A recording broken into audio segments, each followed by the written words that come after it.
Hi, Tammy. Well, it throws very serious. It's a serious challenge to the NEC because everyone who's a member of the ANC, especially a former president, and interestingly, Mr. Zuma participated in that NEC over this past weekend.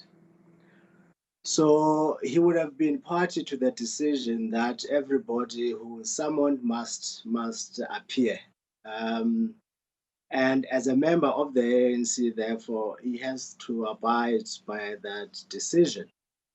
And so, if it doesn't, it then poses a serious challenge to the party. It says pretty much it does not recognize the decision of that party and that the party's rules and resolutions have no bearing over him.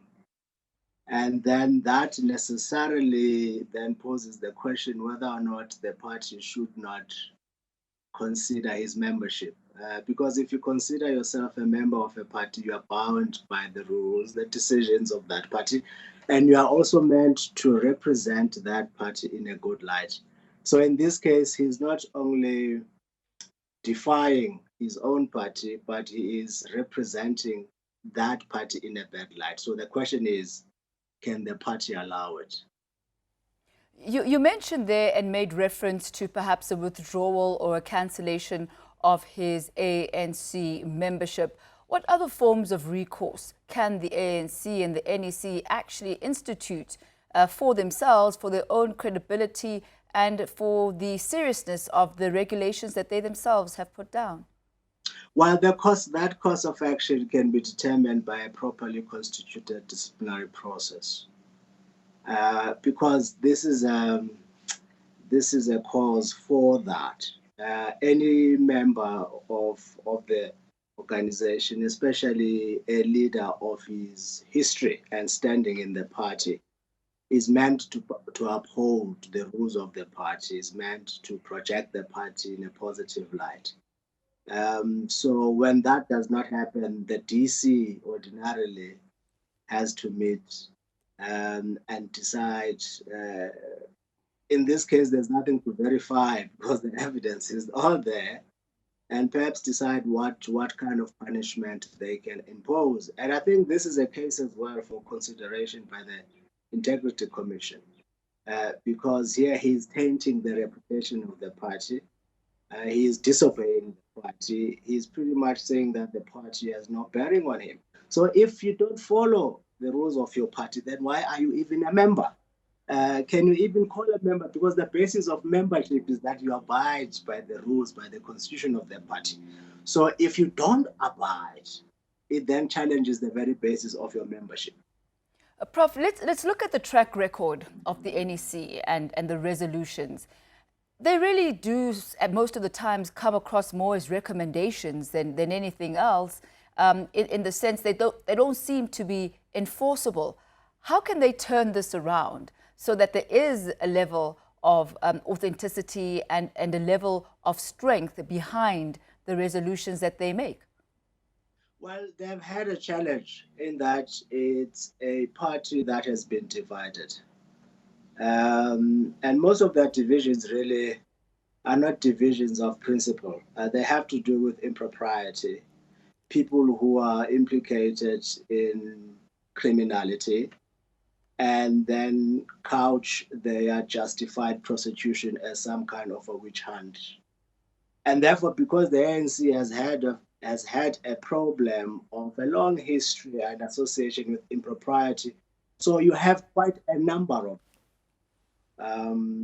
of these rogues within the party, and they then tend to resist any measure of corrections to ensure that people behave properly and those who steal are punished.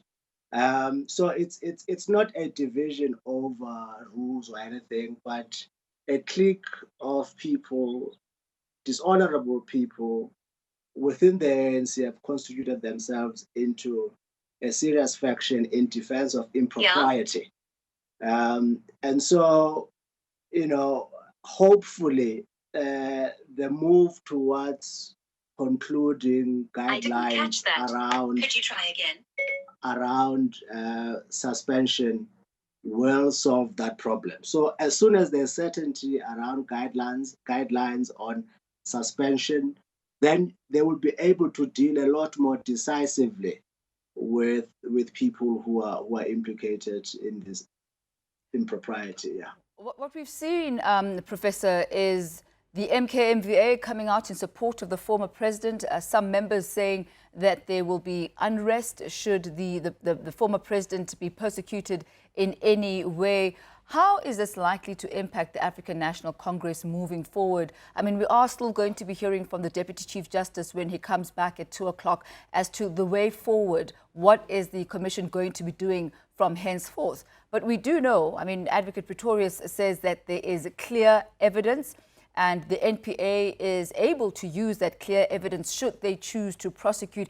If everything does go that direction, if there is a way of prosecution, and if the former president is indeed summoned by the NPA to appear before a magistrate court, and if there is an eventual arrest after that, what are the likely implications of this on the African National Congress, as well as, I guess, the legacy of the leadership of the party?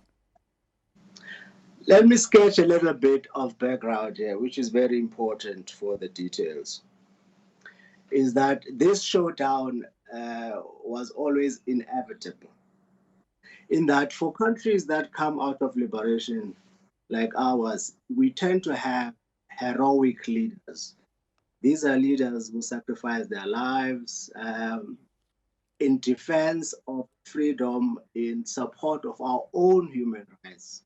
So we tend to hero worship them, and we tend to make a lot of excuses for them. So early on, you have a problem of building legitimacy for institutions because people will follow these heroic leaders over institutions because these institutions are new. They don't really have kind of credibility. So you still have to cultivate credibility for public institutions. So what leaders have tended to do, like Nelson Mandela, for instance, is to lend their legitimacy in support of public institutions. So they pool the veneration and the admiration that people have for them to lend legitimacy for these institutions. Like Mandela, for instance, when he was called to appear in court, and his lawyers said he didn't have to appear because he was saintly Mandela. Mandela said, no, I have to affirm the principle that no one is above the law, no one is above our institution. And he appeared in front, he went to court, he stood at the dock, and to affirm the principle, to symbolize the principle that everyone is equal before the law. So these are iconic leaders. These are what we call iconic leaders who represent the values of the foundation. So in this case, the tragedy is that Mr. Zuma knows that he is regarded as a hero by many people. So he is using the personal support and the heroism around himself to mobilize against public institutions. This is what Cyril Ramaphosa in his NEC statement says is counter-revolution, right? Because he said everybody or anybody who does not respect the law creates an environment for counter-revolution. So what Mr. Zuma is doing now is trying to mobilize public support to delegitimize public institutions. So now what you have is a likely confrontation between someone who believes himself to be a cult figure of sorts, representing defiance against the law. He's mobilizing folks against legitimate institution of the law. So this is the confrontation that you are heading towards. And this confrontation, as I said earlier, was always going to come up because there are those who are popular who get into trouble and want to use their popularity to escape culpability, right? So this confrontation is necessary. We were always meant to have it at some point. And so if we prevail today, if public institution, if the rule of law prevails today, it sets a very good precedent going forward so that whoever is foolish enough to entertain the idea of defying the law will have Zuma's experience, assuming he is brought before court and prosecuted. That example will dissuade whoever might have the crazy idea that they are above the law going forward. And so the point is the law must prevail so that we affirm our public institutions going forward. Mr. Ndletyana, Professor, thank you so much for your time and your in-depth analysis there